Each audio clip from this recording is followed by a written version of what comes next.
The knife sliced through the fabric of Natalie Zimmerman's coat before she even registered the danger. And by the time she felt the white-hot pain bloom across her ribs, the stranger behind her was already stumbling backward with gratitude written across his weathered face. Las Cruces, New Mexico in the summer of 1878 burned like the devil's furnace, and Natalie had only been in town for 3 days when she found herself bleeding in an alley behind the Mercantile. She had been walking past when she heard the commotion, saw 3 men cornering an older gentleman with silver hair and spectacles perched on his nose. The man clutched a leather satchel to his chest while the thugs demanded he hand it over. Something in Natalie's chest had ignited at the sight, some deep-seated refusal to let cruelty win, and before her mind could catch up with her body, she was pushing herself between the victim and his attackers. The largest of the 3 men, with a scar running from his left eye to his jaw, had pulled the blade. She remembered the flash of metal in the harsh sunlight, remembered shouting for help, remembered the elderly man finally breaking free and running. What she had not anticipated was the feeling of steel parting flesh, or the way her legs would suddenly feel like water beneath her. The attackers scattered like rats when voices approached from the main street. Natalie pressed her hand against her side, feeling the warm wetness spread between her fingers. Her vision swam, the adobe buildings around her seeming to tilt and waver in the heat. She heard footsteps, heavy and purposeful, and then a shadow fell across her face, blocking out the merciless sun. "Easy now," a voice said, deep and steady as bedrock. "Let me see." Natalie's eyes focused on the man kneeling beside her. He wore dusty trail clothes, a worn leather vest over a dark shirt, and a hat that had seen better days. But it was his eyes that caught her attention, even through her pain. They were a startling blue, like the sky just after dawn, and they held a calmness that seemed impossible given the circumstances. "I'm fine," she managed to say, though the words came out weaker than she intended. "You're not," he replied matter-of-factly. His hands, she noticed, were gentle as they moved her own hand away from the wound. He looked at the blood-soaked fabric, his jaw tightening. "This needs stitching, and it needs it now. Can you walk?" "I think so. My place is 2 streets over. I've got supplies there." He stood, offering his hand. "Name's Nathan Quinn. I work horses and cattle, but I've patched up enough injuries to know what I'm doing." She took his hand, and he pulled her up with surprising care. The world spun for a moment, and she would have fallen if he had not steadied her with an arm around her shoulders. "Natalie Zimmerman," she said through gritted teeth. They made their way through the back streets, Nathan supporting most of her weight while keeping a watchful eye on their surroundings. Natalie tried to focus on putting one foot in front of the other, tried not to think about how much blood she was losing, or how this was absolutely not how she had planned her first week in New Mexico territory. She had come west from Philadelphia after her father's death, seeking something she could not quite name. Freedom, perhaps. Purpose. The chance to be more than what society expected of a 22-year-old woman with no husband and no prospects. Her aunt in Santa Fe had written to say there was work available, teaching positions opening up as more families settled in the territory. Natalie had packed what little she owned and bought a ticket on the westbound stage, leaving behind everything familiar. Nathan's home turned out to be a small but well-maintained adobe house with a stable attached. He guided her inside, where the thick walls provided blessed relief from the heat. The interior was sparse but clean, with a table, a few chairs, a stove, and a narrow bed pushed against one wall. He helped her to the bed and then moved to a trunk in the corner, pulling out a leather roll that he unfolded on the table to reveal various medical instruments, needles, and thread. "I need to cut your shirt away from the wound," he said, washing his hands in a basin of water. "Is that all right?" Natalie nodded, too dizzy to care much about propriety at this point. Nathan worked with practiced efficiency, using scissors to carefully cut away the blood-soaked fabric. The wound was a deep gash along her left side, perhaps 4 inches long, angry and bleeding steadily. "This is going to hurt," he warned, reaching for a bottle of whiskey from a shelf. "But I need to clean it first." "Just do what you need to do," Natalie said, gripping the edge of the bed frame. The whiskey burned like liquid fire when he poured it over the wound, and Natalie bit down on her lip hard enough to taste copper. Nathan waited for her breathing to steady before he threaded his needle. His hands were remarkably steady as he began to stitch, each pull of the thread sending fresh waves of pain through her body. She focused on his face, on the concentration etched into his features, the small furrow between his brows. "Why did you do it?" he asked quietly as he worked. "Jump in like that." He needed help. The words came out strained. "Those men would have hurt him. They hurt you instead. Better me than him. He was old, defenseless." Nathan tied off another stitch, his movements careful and precise. "Most people would have walked past. Pretended not to see, safer that way." "I'm not most people." He glanced up at her and something in his expression shifted. "No," he said softly, "I don't suppose you are." The stitching seemed to take forever, though it was probably only minutes. When Nathan finally tied off the last thread and cut it with a small knife, Natalie felt like she had run a marathon. Sweat plastered her hair to her forehead, and her hands shook with residual adrenaline. Nathan cleaned the area around the wound one more time, then wrapped clean strips of cloth around her torso to protect the stitches. "You'll need to keep this clean and dry," he said. "Change the bandage every day and watch for signs of infection. Redness, heat, pus. If you see any of that, you come find me immediately." "Thank you," Natalie said, meeting his eyes. "I don't know what I would have done if you had not found me." Nathan began cleaning his instruments, his back to her. "You're braver than most," he said, and there was something in his voice that made her chest tighten in a way that had nothing to do with the wound. "Foolish, maybe, but brave. Is there a difference? Sometimes."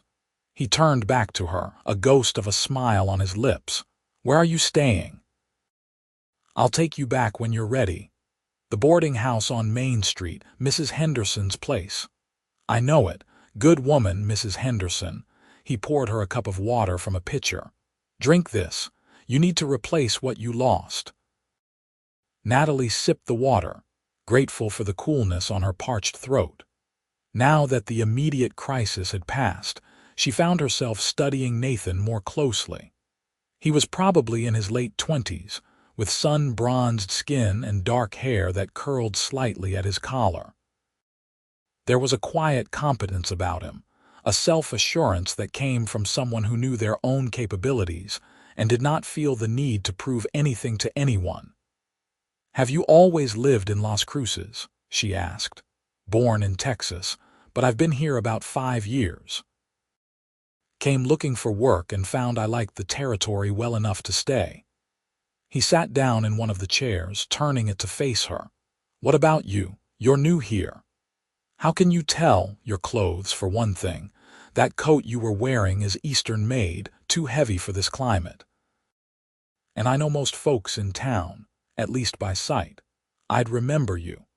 There was nothing improper in the way he said it, but Natalie felt heat rise to her cheeks nonetheless.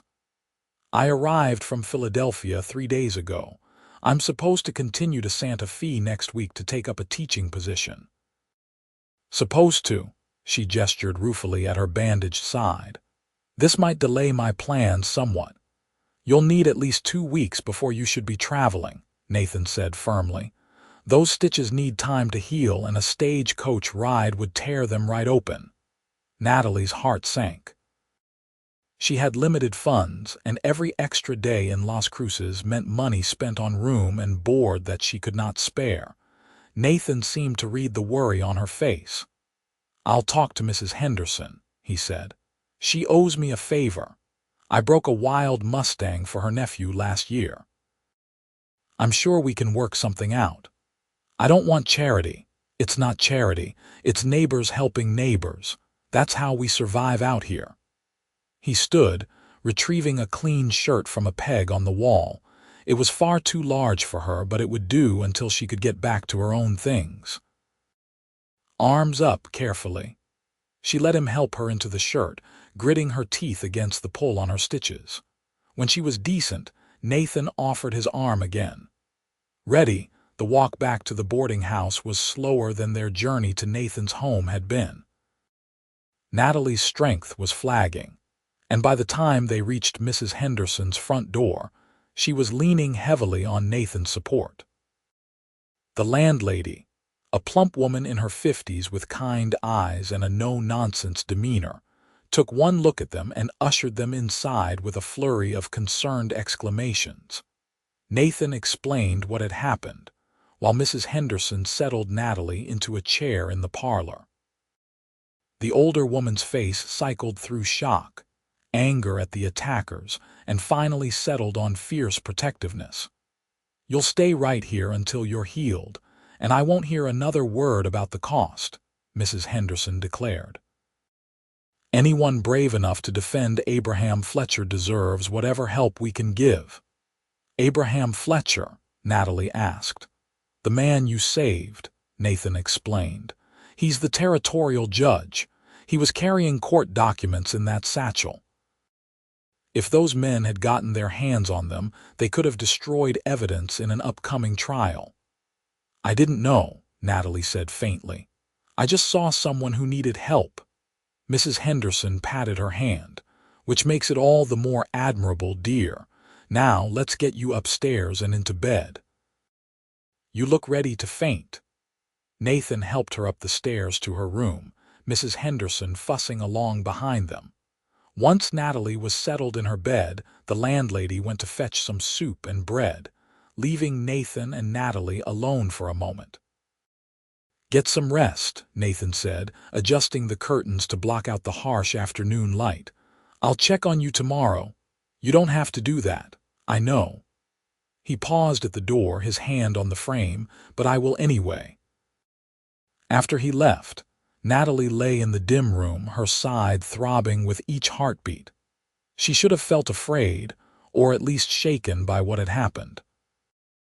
Instead, she found her thoughts drifting to blue eyes and gentle hands, to a voice that had called her brave, to the way Nathan had looked at her like she was something remarkable. Sleep claimed her before Mrs. Henderson returned with the food. The next days passed in a haze of pain and gradual healing. True to his word, Nathan came by every day to check on her wound and change her bandages. He was always professional, always proper, but Natalie found herself watching for his visits, listening for his distinctive knock on the door. Mrs. Henderson proved to be an excellent nurse, bringing meals and company, but it was Nathan's presence that made Natalie's heart quicken. On the third day, Judge Fletcher himself came to visit. He was a distinguished man with silver hair and sharp, intelligent eyes behind his spectacles. He carried a bouquet of flowers and a basket of fruit, which he presented to Natalie with grave courtesy. "Miss Zimmerman," he said, taking the chair beside her bed, "I cannot adequately express my gratitude for your actions. You saved my life and quite possibly prevented a grave miscarriage of justice." "I'm glad you're safe," Natalie said honestly. "Have they caught the men who attacked you?" The judge's expression darkened. "Two of them. The third escaped, but the marshal has men looking. They were hired by a rancher facing trial for land fraud. With the evidence I was carrying, his conviction is assured." They talked for a while longer, the judge asking about her recovery and her plans. When Nathan arrived for his daily visit, he and the judge greeted each other warmly, clearly acquainted.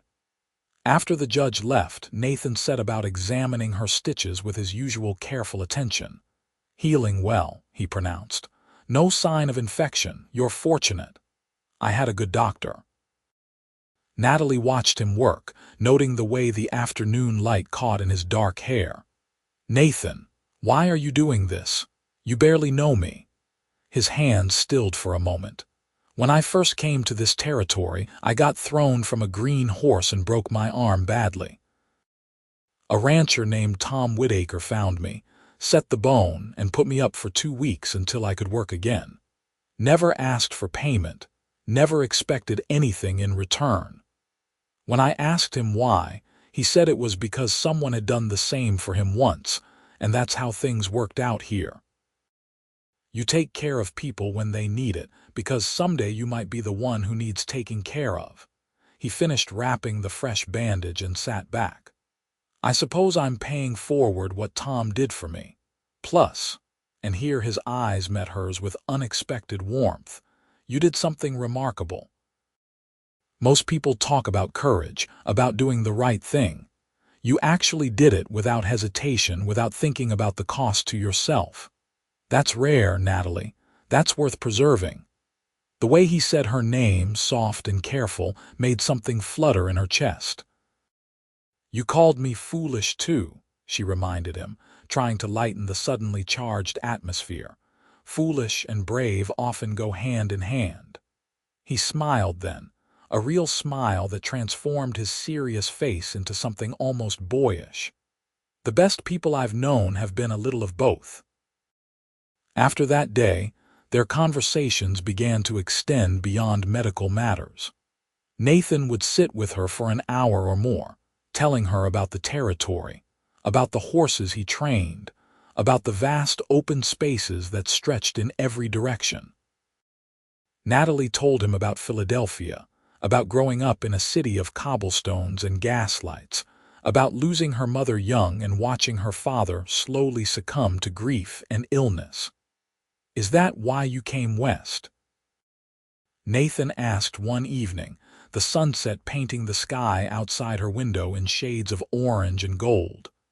"To escape the memories, partly," Natalie admitted, "but also because I wanted to matter. In Philadelphia, I was just another poor orphan girl with no prospects. Here I can teach, I can make a difference, I can be someone." "You're already someone," Nathan said quietly. "You don't need to earn that." Their eyes met and held, and Natalie felt the air between them thicken with unspoken words. Nathan cleared his throat and stood, suddenly busy gathering his supplies. "I should go. Let you rest." But he came back the next day and the day after that. By the end of the first week, Natalie was able to move around her room without too much discomfort. By the end of the second week, she could walk downstairs and sit in the parlor, where Mrs. Henderson plied her with tea and gossip about the town. Nathan began taking her for short walks in the evening when the heat had faded, his arm steady and supportive as they strolled down quiet streets. He showed her the church where the town gathered on Sundays, the school where she might have taught if she had stayed, the livery stable where he kept his horses. Las Cruces was small but growing, full of people trying to build something new in the harsh beauty of the New Mexico territory. "Do you ever miss Texas?" Natalie asked one evening as they walked along the acequia, the irrigation ditch that brought life-giving water to the desert town. "Sometimes," Nathan admitted. "I miss my family, though we write letters, but Texas was where I was from. This feels like where I'm meant to be. Does that make sense?" "Perfect sense." Natalie watched the water flowing in the ditch, silver in the twilight. "I think maybe that's what I've been looking for, a place that feels right." "And Santa Fe, does that feel right?" There was something in his voice, a tension she could not quite name. Natalie looked up at him, at the way the fading light cast shadows across his face, at the careful way he was not quite meeting her eyes. "I don't know," she said honestly. "I've never been there." "You could stay here," Nathan said, and then seemed surprised by his own words. "I mean, there's a teaching position opening. Mrs. Henderson mentioned it. The current teacher is getting married and moving to Albuquerque, if you wanted to stay." Natalie's heart hammered against her ribs. "Nathan, you don't have to answer now," he said quickly. "Just think about it. That's all I'm asking." But Natalie knew what he was really asking, could see it in the way he looked at her, in the careful attention he had paid to her healing, in the hours he had spent by her side. She knew because she felt the same pull, the same impossible hope that had been growing steadier each day. "I'll think about it," she promised. That night, lying in her bed, Natalie stared at the ceiling and let herself imagine it, staying in Las Cruces, teaching children in the small schoolhouse Nathan had shown her, building a life in this sun-baked town at the edge of the desert. And Nathan, always Nathan, with his quiet strength and gentle hands and eyes like the morning sky. It was terrifying. It was wonderful. It was everything she had not known she wanted. The next morning, Judge Fletcher sent word that the third attacker had been caught and all 3 men were awaiting trial. The immediate danger had passed, and Natalie's obligation to testify was satisfied with a written statement. There was nothing keeping her in Las Cruces anymore, except her own choice. She went to find Nathan at his stable. He was working with a young horse, a beautiful bay mare with a white star on her forehead. He moved with easy confidence, speaking in low tones to the skittish animal, his movements patient and sure. When he saw Natalie, his face lit up before he seemed to catch himself. "You should not be walking this far alone," he said, but there was no real reproach in his voice. "How are you feeling?" "Better every day." Natalie leaned against the fence watching him work. "The stitches barely pull anymore. Good. Another week and we can probably take them out." He ran his hand along the mare's neck, calming her. "This is Estrella. I've been training her for a family that lives north of here. She's beautiful. She is smart too. She'll make someone a good horse." He gave the mare a final pat and walked over to where Natalie stood. "What brings you out here?" Natalie took a breath, gathering her courage. She had faced down 3 armed men without hesitation, had taken a knife meant for a stranger. Surely she could speak her heart to this man who had saved her life, and somehow, in the process, changed it completely. "I spoke to Mrs. Henderson this morning about the teaching position," she said. "She's going to introduce me to the school board next week." Nathan went very still. "You're staying, if they'll have me, if you want me to." He was over the fence in one smooth motion, and then his hands were cupping her face, tilting it up to his. "If I want you to." His voice was rough with emotion. "Natalie, I've spent the last 2 weeks trying to convince myself I had no right to ask you to stay, that you deserved better than a horse trainer in a dusty town in the middle of nowhere. If I want you to." "I need to hear you say it," Natalie whispered. "I need to know I'm not imagining this." "You're not imagining anything." His thumb brushed across her cheekbone with infinite tenderness. "From the moment I saw you in that alley, bleeding but unbowed, something in my chest just knew. I tried to fight it, tried to tell myself I was just being protective, that it would pass. But it didn't pass, Natalie. It got stronger every single day. Every time you smiled at me, every time we talked, every time I changed your bandages and saw that scar you'll carry because you were brave enough to stand up when no one else would." "Nathan," she breathed, and then his lips were on hers, gentle at first, questioning. Natalie answered by rising on her toes and kissing him back with everything she felt, all the hope and fear and desperate affection she had been holding inside. When they finally broke apart, both breathing hard, Nathan rested his forehead against hers. "I'm not a rich man," he said. "I can't offer you a big house or fancy things, but I can offer you a home and my heart and every day I have left on this earth if you'll take them." "I don't need fancy things," Natalie said, her hands gripping the front of his shirt. "I just need you." They kissed again, Longer this time, until Estrella whinnied impatiently in her stall and they broke apart laughing. Nathan kept his arm around Natalie's waist as they walked back toward town, and she leaned into his warmth, marveling at how quickly life could change. 3 weeks ago, she had been a stranger in a strange land. Now she was home. The school board met with Natalie 5 days later and offered her the position on the spot. Judge Fletcher had put in a strong word for her, as had Mrs. Henderson and several other prominent townspeople. Natalie accepted with a gratitude that brought tears to her eyes. Nathan helped her find a small house to rent, not far from his own. It had 2 rooms and a little garden plot that had gone wild from neglect. Together, they spent the next week fixing it up, Nathan repairing the roof and broken fence while Natalie scrubbed floors and washed windows until they shone. Mrs. Henderson donated some spare furniture, and other townspeople contributed dishes, linens, and other necessities. By the time they were done, it was not much, but it was hers. "Our first project together," Nathan said, standing in the main room and surveying their work with satisfaction. "The first of many, I hope," Natalie replied, slipping her hand into his. He raised her hand to his lips, kissing her knuckles. "Count on it." Natalie started teaching in early September, just as the brutal summer heat began to give way to more moderate temperatures.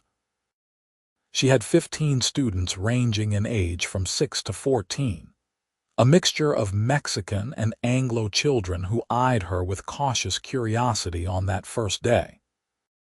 But Natalie had learned something about courage in that alley behind the Mercantile, and she faced her classroom with the same determination she had faced those attackers. Within a month, she had won her students over with patient kindness and a genuine passion for learning.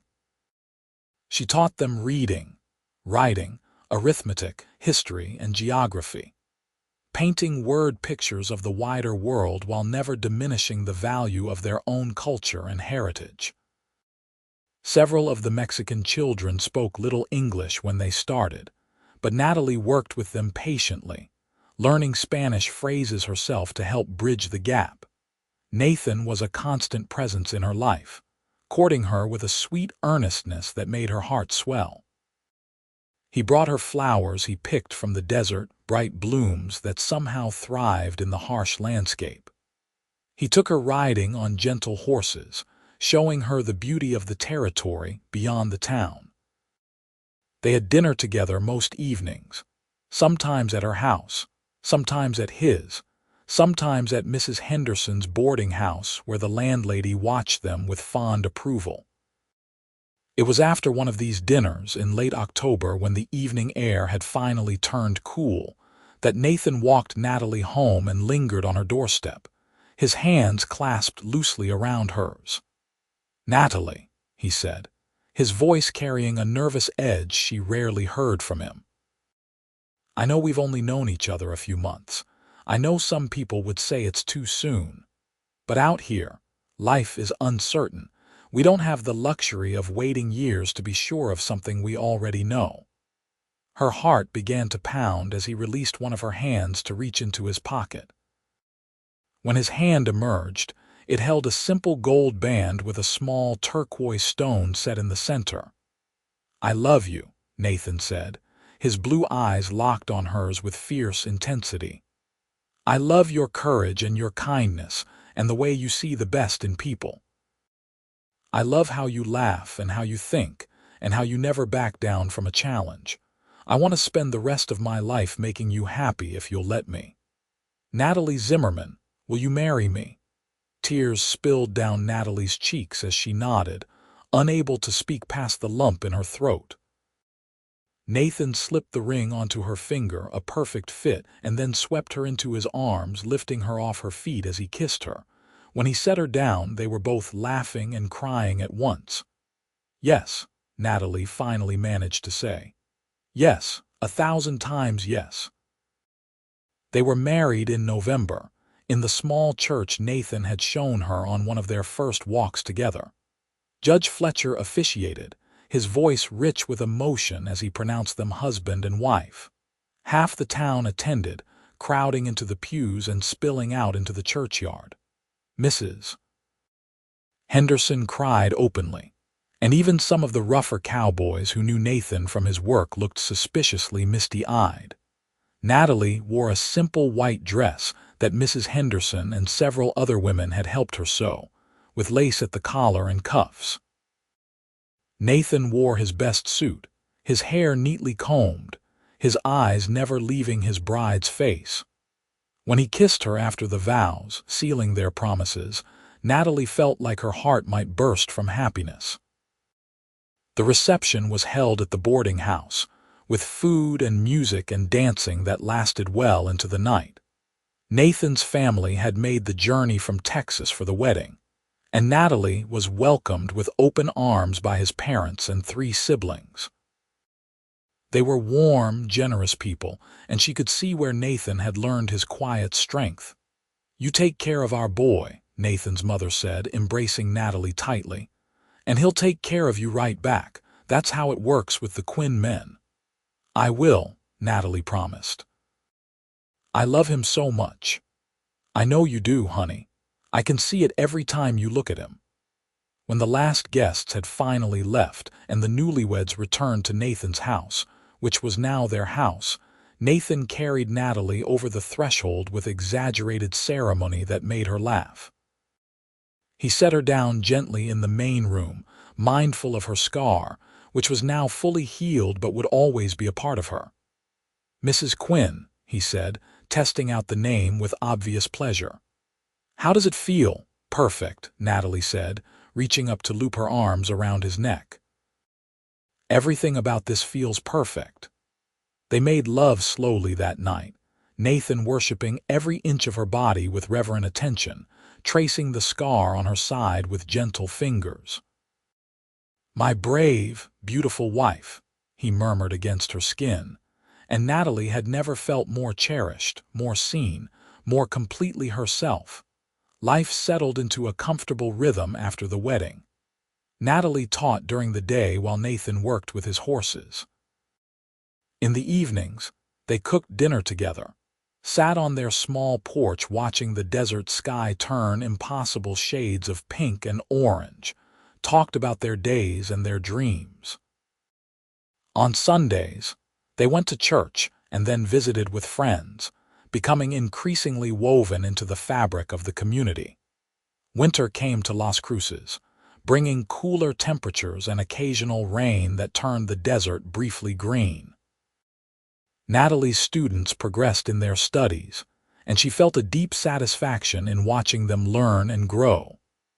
Nathan took on a larger contract, training horses for the Army fort to the south, which brought in enough money for them to start making plans for the future. "I'd like to add a room to the house," Nathan said one evening in January as they lay in bed, Natalie's head resting on his chest. "Maybe 2 rooms, for when we need them. For when we need them." Natalie tilted her head to look up at him, a smile playing at her lips. Nathan's hand traced idle patterns on her arm. "I was thinking about children. Not right away necessarily, but someday. Don't you want children?" "I do," Natalie said softly. "I want them very much. A whole house full of little Quinns running around causing trouble." "We might need more than 2 rooms then," Nathan teased, but his voice was warm with affection.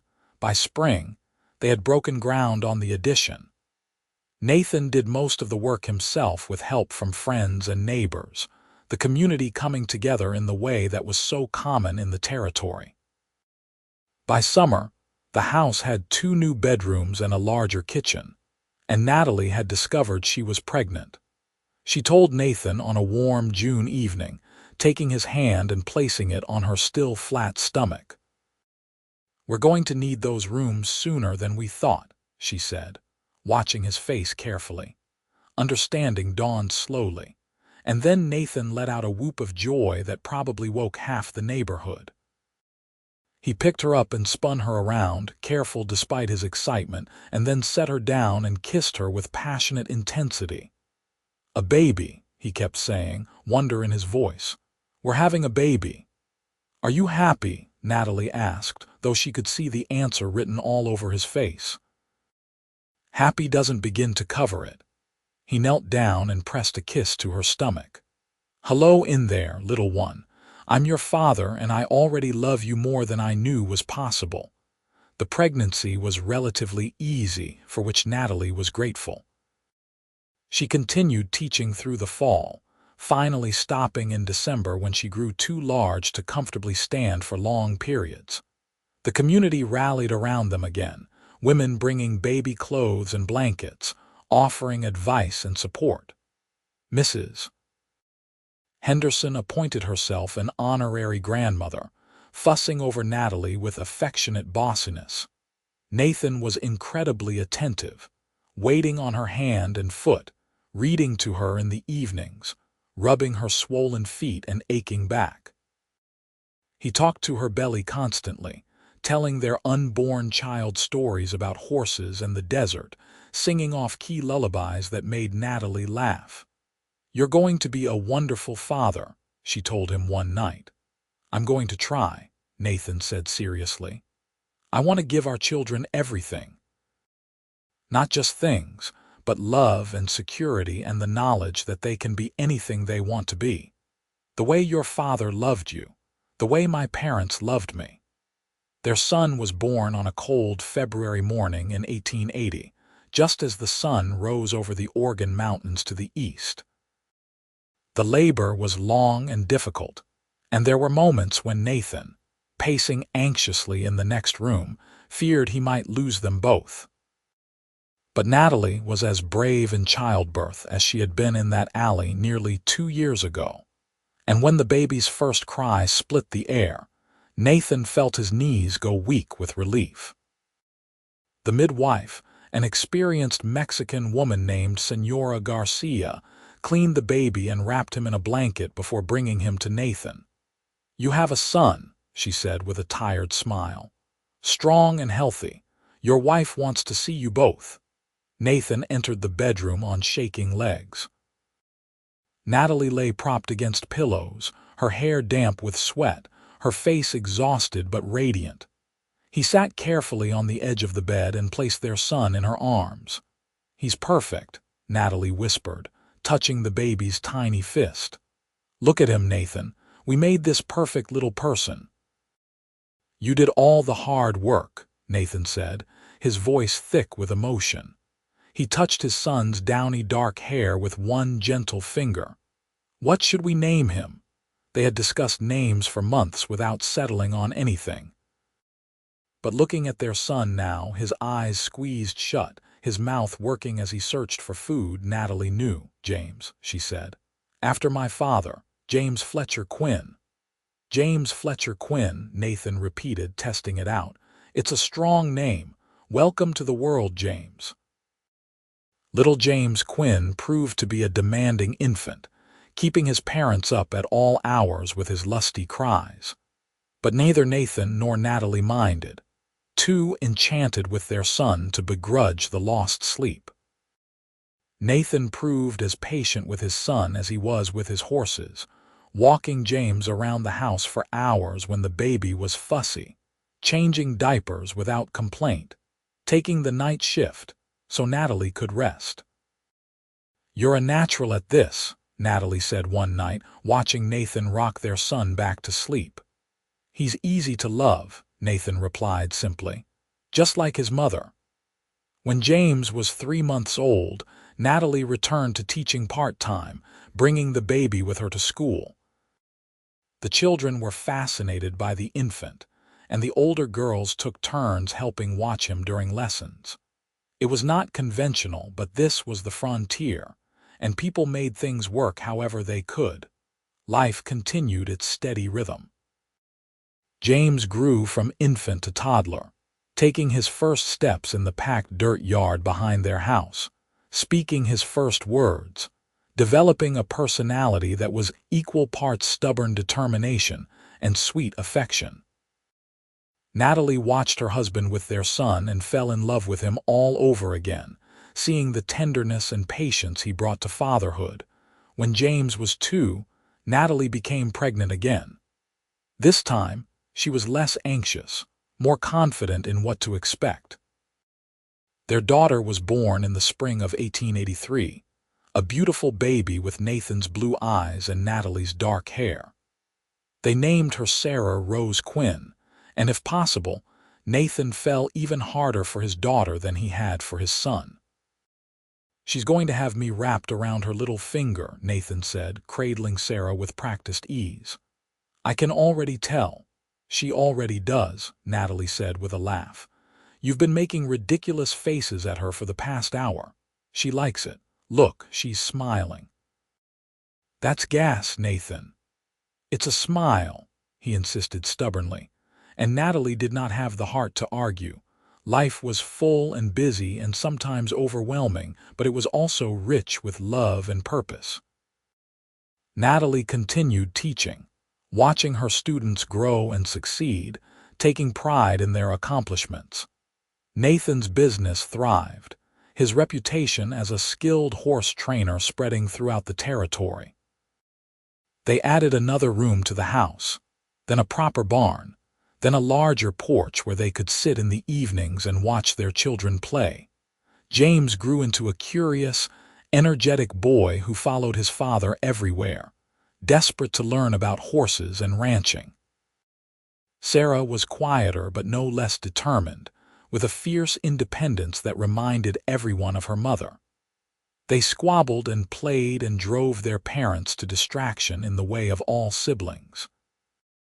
Judge Fletcher remained a close friend, often stopping by for dinner and bringing gifts for the children. He never married, channeling his paternal instincts into being the best honorary grandfather 2 children could ask for. He taught James to read before he started school and brought Sarah picture books from as far away as San Francisco. Mrs. Henderson aged gracefully, eventually selling her boarding house and moving into a small cottage Nathan built for her on their property. She spent her days spoiling her adopted grandchildren and dispensing wisdom to Natalie about marriage and motherhood.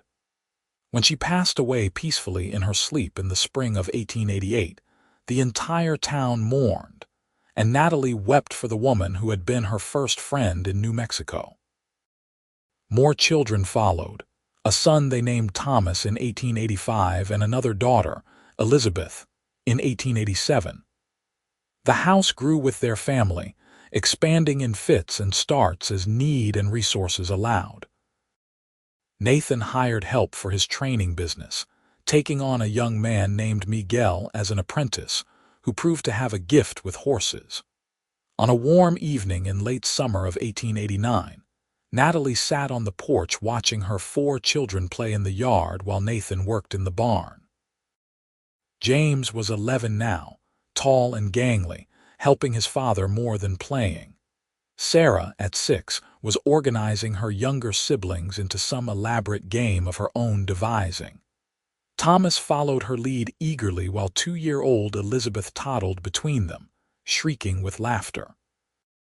Nathan emerged from the barn and climbed the porch steps, settling into the chair beside Natalie with a contented sigh. His hair was starting to show threads of silver at the temples, and there were lines around his eyes from years of squinting into the desert sun. But to Natalie, he was as handsome as the day he had found her bleeding in that alley. "What are you thinking about?" he asked, taking her hand in his. "Everything," Natalie said honestly. "How far we've come, how different my life is from what I imagined, better or worse." "Better." "So much better." She squeezed his hand. "Do you ever think about that day, when you found me?" Nathan was quiet for a moment, watching their children. "All the time," he finally said. "I think about how close I came to taking a different street, to not being there when you needed help. I think about how my entire life hinged on that moment, on turning left instead of right." "Fate," Natalie murmured. "Maybe. Or maybe just luck. Either way, I'm grateful." He raised her hand to his lips, kissing her knuckles in the gesture that had become so familiar over the years. You took a knife for a stranger, and somehow that led to this, to us, to them." He nodded toward their children. "You changed everything that day, Natalie, not just for Judge Fletcher, but for me too." "You're the one who saved me," Natalie reminded him. "You stitched me up and told me I was brave." "Because you were. You are." Nathan's blue eyes held hers with the same intensity they had that first day. "You're still the bravest person I know." They sat in comfortable silence as the sun set, painting the sky in shades of crimson and gold. Sarah called out that she was hungry, and Nathan stood with a groan, offering his hand to Natalie. Together, they herded their children inside for supper, the house filling with noise and laughter and the comfortable chaos of family life. Later that night, after the children were asleep and the house was quiet, Nathan and Natalie lay in their bed, her head on his chest, his arms around her. This had become their time, these quiet moments in the dark where they talked about everything and nothing, where they reconnected after busy days pulled them in different directions. "I love you," Natalie whispered into the darkness. "I know I say it all the time, but I need you to know. I love you more now than I did the day we married, and I loved you so much then I thought my heart might burst." Nathan's arms tightened around her. "I know. I feel the same way. Every day with you is a gift, Natalie. Every single day." The years continued to unfold, bringing joys and sorrows in equal measure. James grew into a fine young man, inheriting his father's way with horses and his mother's sense of justice. Sarah proved to be brilliant, devouring every book she could get her hands on, talking about becoming a doctor someday. Thomas was the peacemaker of the family, gentle and kind, while Elizabeth showed signs of being as stubborn and brave as her mother. Nathan and Natalie grew older together, their love deepening and maturing like fine wine. They weathered droughts and floods, economic panics and personal losses. They celebrated births and mourned deaths, supported their community through hard times and rejoiced with them in good times. They watched their children grow and thrive, eventually starting families of their own. On their 20th wedding anniversary, in November of 1899, Nathan and Natalie stood in their bedroom, getting ready for a party their children had insisted on throwing. Natalie adjusted Nathan's tie, noting the silver that now liberally streaded his dark hair, the deeper lines around his eyes and mouth. He was 51 now, and she was 43, and they had built an entire life together. "You have any regrets?" she asked, smoothing down his lapels. Nathan considered the question seriously, as he considered everything. "None," he finally said. "Not a single one. Do you?" Natalie thought about Philadelphia, about the life she might have lived if she had never come west. She thought about Santa Fe and the teaching position she had never taken. She thought about all the paths not chosen, all the different versions of herself she might have been. "No," she said, meaning it with her whole heart. "Not one." Nathan smiled and pulled her close, pressing a kiss to her forehead. 20 years, he murmured. "Here's to 20 more." "And 20 after that," Natalie added, rising on her toes to kiss him properly. The party was a joyous affair, the house overflowing with family and friends. Judge Fletcher was there, now an old man but still sharp as a tack, regaling the grandchildren with stories. Miguel, who had become a partner in Nathan's business, attended with his own young family. People from all over town came to celebrate the couple who had become such an integral part of Las Cruces. As the evening wound down and guests began to leave, James raised a glass for a final toast. "To my parents," he said, his voice carrying across the crowded room, "who showed us all what love looks like, what courage looks like, what building a life together really means. Mom, Dad, thank you for everything you've given us. Not just things, but values and love and the knowledge that we can face anything as long as we have each other." Nathan and Natalie stood together, his arm around her waist, her head resting on his shoulder, and accepted the cheers and applause of everyone they loved. Later, lying in bed with the house finally quiet, Natalie traced the scar on her side, the one that had healed to a thin white line but would never completely fade. "I used to think this was a mark of foolishness," she said quietly. "Proof that I acted without thinking, rushed in where I had no business being." "And now?" Nathan asked, his fingers joining hers to trace the old wound. "Now I think it's a mark of the best decision I ever made. If I had walked past that alley, if I had not helped the judge, you would not have found me. We would not be here like this. Everything good in my life came from that moment of what you called brave foolishness." Nathan shifted to lean over her, his eyes reflecting the lamplight. "You know what I think? I think you were always meant to end up here with me. Maybe not that exact way, but somehow, some way. Because what we have, what we built together, it's too right to be anything but meant to be." "You've gotten romantic in your old age," Natalie teased, but her eyes were bright with tears. "You bring it out in me." He kissed her softly, sweetly, with all the tenderness of 20 years of marriage. "Now and always, Natalie Quinn. You're still the bravest person I know, and I'm still the luckiest man alive because you chose to stay." "I love you," she whispered against his lips. "I love you too," he whispered back. "Forever and always." Outside, the desert night was cool and clear, stars scattered across the sky like diamonds on velvet. Somewhere in the distance, a coyote called, its voice carrying across the empty spaces. But inside the Quinn house, all was warm and safe and full of love. 4 children slept peacefully in their rooms, dreaming of their futures.